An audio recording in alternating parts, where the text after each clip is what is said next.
de março de 2026, quinto ano e sexto dia após o início da invasão total na Ucrânia. Bem-vindos ao relatório de situação. Mas hoje não vamos olhar para a Ucrânia, hoje vamos olhar para o Oriente Médio. Vamos analisar o que aconteceu no Irã e, é claro, também vamos observar os impactos sobre a Rússia e a guerra na Ucrânia. Na madrugada de sábado, a 1h15, no horário local, começou uma operação militar que pode mudar de forma duradoura o equilíbrio estratégico no Oriente Médio. Sob o nome de Operação Fúria Épica, os Estados Unidos, juntamente com Israel, lançaram ataques coordenados de mísseis e aéreos contra alvos no Irã. Segundo o CENTCOM, os ataques miraram instalações da Guarda Revolucionária Islâmica, estruturas de comando e controle, sistemas antiaéreos, bases de mísseis e drones, além de aeródromos militares. O objetivo era eliminar ameaças imediatas e enfraquecer deliberadamente a arquitetura de segurança do regime iraniano. Foram divulgadas imagens de lançamentos de mísseis, decolagens de caças de porta-aviões e vigilância de alvos supostamente atingidos por navios de guerra dos Estados Unidos. O presidente dos Estados Unidos, Donald Trump, falou sobre grandes operações de combate e anunciou medidas decisivas para defender os interesses americanos. Israel confirmou paralelamente seus próprios ataques. Mas como isso aconteceu? A operação foi oficialmente justificada para neutralizar ameaças iminentes das capacidades de mísseis e drones do Irã em meio a disparos contínuos, tensões, conflitos regionais por procuração, ataques a interesses dos Estados Unidos e a parceria estratégica entre Washington e Jerusalém. Nos últimos meses, a situação piorava continuamente. Com essa operação, houve uma nova escalada. Pela primeira vez em anos, os Estados Unidos atacam abertamente infraestrutura militar no Irã, de forma direta, visível e anunciada, não encoberta ou indireta. O que aconteceu desde esse momento, militarmente, diplomaticamente e estrategicamente, e como a situação se desenvolveu desde então, é o que analisamos hoje no relatório de situação. Os canais hoje estão praticamente cheios apenas de notícias sobre o Irã. A Ucrânia está em segundo plano no momento, então não tenho informações suficientes para um bom relatório. Sobre o Iraque, que é o vizinho ocidental do Irã, vários mísseis de cruzeiro foram filmados se dirigindo em direção ao Irã. Na Síria, sobre Dara, marcada com alfinete azul, aviões dos Estados Unidos e de Israel foram vistos indo para as zonas de lançamento no oeste do Irã. Mas Teherã se tornou um dos principais alvos do ataque aéreo. Na capital iraniana, portanto, ocorreram vários ataques. Israel declarou então estado de emergência, pois esperava retaliações do Irã. Nos ataques aéreos mencionados, o prédio da inteligência iraniana foi gravemente atingido e também destruído. Em conflitos modernos, não é o poder de fogo nas primeiras horas que decide, mas sim a superioridade da informação. Os serviços de inteligência coordenam quadros situacionais, analisam dados de sensores e reconhecimento, controlam comunicações e repassam alertas às unidades militares. Quem atinge esse ponto de conexão ataca diretamente o sistema nervoso e força o inimigo à ignorância e a uma capacidade de ação limitada, já que a capacidade de reação e a avaliação da situação são gravemente prejudicadas. Atualmente, parece que Israel está focando no arsenal de mísseis do Irã, como pode ser visto aqui em um ataque israelense a um depósito de mísseis. Enquanto isso, os Estados Unidos estão focando no programa nuclear e nas posições-chave do governo. Um dos locais onde o líder supremo deles estava também foi atingido. Aqui vemos uma gravação amadora de uma mulher feliz com esse ataque. Ai, ele conseguiu, droga!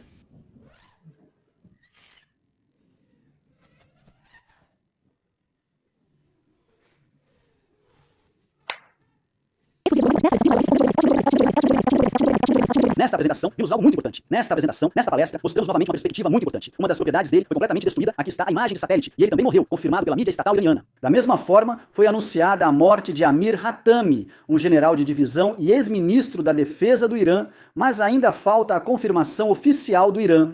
Quem, por outro lado, é considerado confirmado é o ex-presidente do governo iraniano. Ele também morreu nos ataques aéreos de ontem. Segundo os Estados Unidos, outros 45 líderes do regime teriam sido neutralizados, mas nem todos foram mencionados. O Irã então iniciou ataques de retaliação. Aqui vemos um mapa dos primeiros ataques a Israel, assim como a base naval dos Estados Unidos no Bahrein, também foi alvo de um ataque iraniano. Aliás, esse alvo também foi perdido, pelo menos por esse míssil. Aqui vemos também um drone Shahed, também de fabricação iraniana, que voa para a mesma área e atinge um alvo. O Irã também mirou alvos em Dubai, Catar e outros países do Golfo. Aqui vemos também parte de um míssil balístico iraniano que cai sobre Doha. Aqui, um hotel em Dubai foi atingido, assim como aqui e novamente aqui. Por que eles atacaram especificamente hotéis? Claro, continua sendo um mistério. Acabou de chegar a notícia de que instalações da Bundeswehr na Jordânia também foram atacadas pelo Irã. Como está a situação lá no local, ainda não foi esclarecido.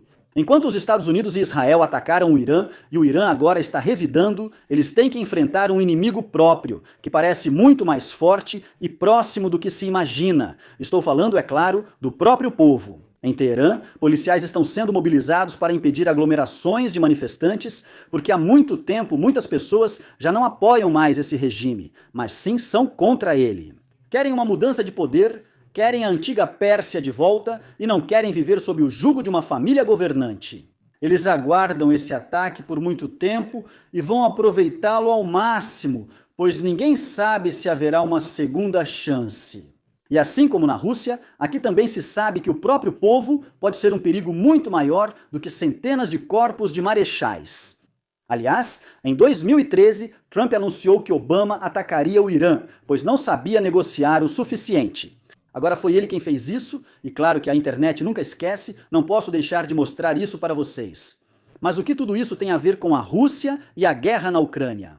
A Rússia tem com o Irã uma parceria estratégica fora da sua própria esfera de influência. Desde o início da guerra na Ucrânia, Teherã foi para Moscou não apenas um aliado simbólico, mas realmente um aliado prático, principalmente através do fornecimento de drones e apoio técnico na área de sistemas não tripulados. Essa cooperação teve impactos militares concretos no campo de batalha. Mas justamente agora, em uma fase de ataques massivos a alvos iranianos, fica evidente a limitação da capacidade de ação russa. Mais ou menos como foi na época na Síria ou com qualquer outro aliado da Rússia. Quando as coisas ficam perigosas, a Rússia simplesmente se afasta.